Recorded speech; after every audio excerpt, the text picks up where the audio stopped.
things are kind of slowing down now regarding tariffs, regarding trading wars, all these sorts of China versus US versus the world. All these stocks are kind of slowing down, and we're kind of seeing that when we look at the Fear and Greed Index, not only for crypto, but also the VIX, for example, and the S&P 500. When we look at these indicators, they're kind of giving us the idea that things are about to stagnate for the time being. What does that mean? It means that most likely we're not going to see a huge spike in price in the S&P 500. We're not going to see, again, Bitcoin going back to the 90, 94, 95, 96,000 dollars. No, we're going to see that up and down, 3% in one day, -5, +6, 7, 3, 2, those kind of halfway numbers, to make you think that the market's gonna boom, explode towards one side. In the meantime, my personal idea is that we're just gonna keep cruising, Bitcoin between that 85 to $90,000 mark, maybe the full 80s range. Ethereum, I don't even care about Ethereum anymore, to be honest. The S&P 500 between that 5,200, 5,300 mark that it currently is, but then we're gonna have to wait for something to move the market once again to,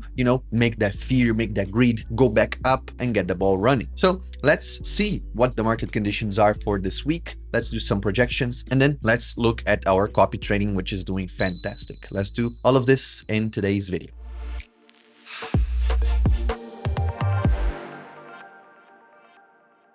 So let's start with prices. $87,289 for Bitcoin, Ethereum at the 1,600 mark. We have XRP again above the $2 at $2.11, BNB above the 600. You gotta love BNB, man. I have been talking about BNB for a while now. If you remember some videos, I say BNB above 500 is a must. I have some BNB. I love BNB, and I love that even though the markets are up and down, going all over the place, it is way more steady than these other coins at the top 10 especially. Then we have Solana at 138. Glad to see Solana above the 130, and then everything else that doesn't give us more info anyways. So with that in mind, if we go to the liquidations, you see very, very low number, 200 million more or less, and most of that, 77% of these were shorts. Shorts got liquidated because they thought the market was going to go down, when instead the market kind of stayed the same, moved a little bit up and wiped them out. But again, not all of them, just $194 million,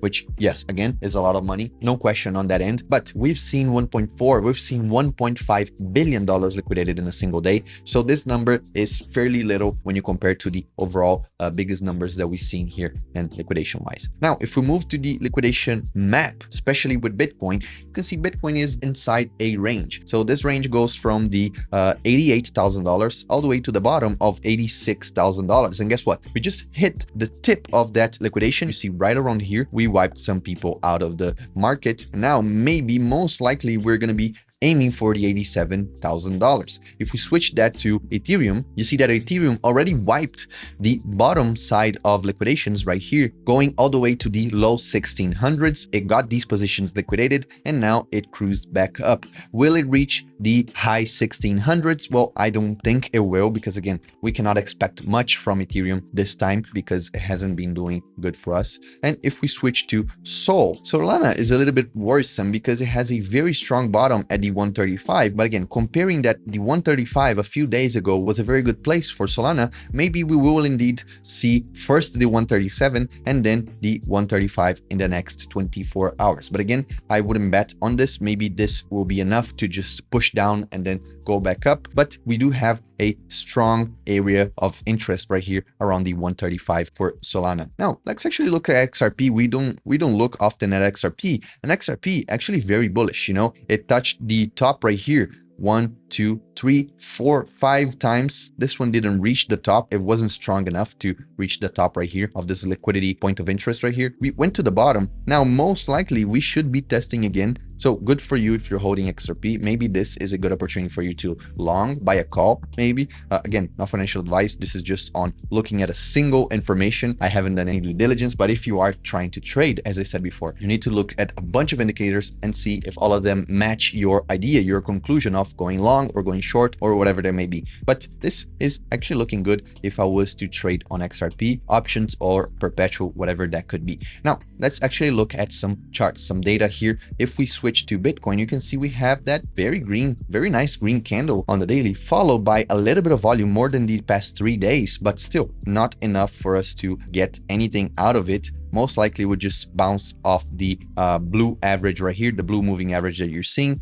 and most likely it will bounce off of the Bollinger Bands, the top of the Bollinger Band, which is the green line right here, and it will slow down. But because the RSI is also pointing up a lot, we have to keep an eye to see if volume follows once the American market opens. So keep an eye on volume. If the RSI keeps its huge momentum pointing up and we see a breakout above the average right here and above the Bollinger, maybe this could be a good entry point towards maybe right here, the $94,000. But again, as I said in the beginning of the video, I highly doubt it that we will see these numbers, or if we see them, it's just going to be like for a flash. We're just going to see it go there and then correct towards the 80,000 once again, or the 80s range to be more precise. Now, going to Ethereum, Ethereum doesn't show any strength signals like Bitcoin is showing. RSI still below the 50, not good. Volume, non-existent. You see volume is super bad on Ethereum. We are holding on the averages, still on a very precise downtrend right here. We would need to be above the 1700s for us to show any sign of, hey, there's something happening here with Ethereum. But again, if we show strength right here, we will be held up by these averages, especially the blue moving average, which is the 51. It will hold the price of Ethereum for sure, because even the most simple averages right here is giving Ethereum a hard time. Everything else will for sure hold its movement. If we switch to Solana instead, now Solana is showing some recovery, because right here it was doing lower lows and lower highs, but now it kind of flipped, kind of showing strength right here, actually testing and holding on the moving average. You see the yellow line right here, it is bouncing off of it, which is very good to see. Now we have to see how it will go against these moving average, the 100 and the 50 moving average. The RSI is looking towards the top right here, the 70s, which is good. It is a little bit bullish. So if you look at all of this, the only thing that scares us is volume. As you see right here, volume very low, even lower than Ethereum. But again, we're seeing a chart like this, which is very skewed by these days right here from January 18th, 19, and 20. These are holding up the charts, but most likely if we actually zoom out to this, we are on an average volume for Solana. So we have to wait and see how it reacts to the top of the Bollinger like we are seeing right now. This was funneled up quite a bit right here, but still not enough to predict a huge movement on Solana. So that being said, the market is still closed for the S&P 500. We seem like we're going to be opening with a little bit of a green today. So a little bit of a gap, 0.13% so far in the pre-market. So a good opening price. But if you look here at the Bollinger Bands, it doesn't look good. The week before, we had a huge spike back towards the 5,400 for the S&P 500, which honestly, I kind of predicted it. If you remember, I said in a video, well, when we close below the Bollinger, we usually have a good week after. And we actually had that good week. Now we got a average last week, and most likely today, depending on what Trump says, how the market reacts, we should be coasting and gliding a little bit. So a little bit of a downside towards the maybe 5150, maybe the 5200s for the S&P 500, which should reflect, especially in volume, for crypto and Bitcoin. Now, before we close, let's take a look at the copy trading, because as I said in another video, most likely we will be reaching 5% this month on the copy trading, and that is actually huge for the 0DTE options. We're so far at 4.66%. So we beat December, we beat February and March so far. We are almost reaching the January mark where we got 5.15%.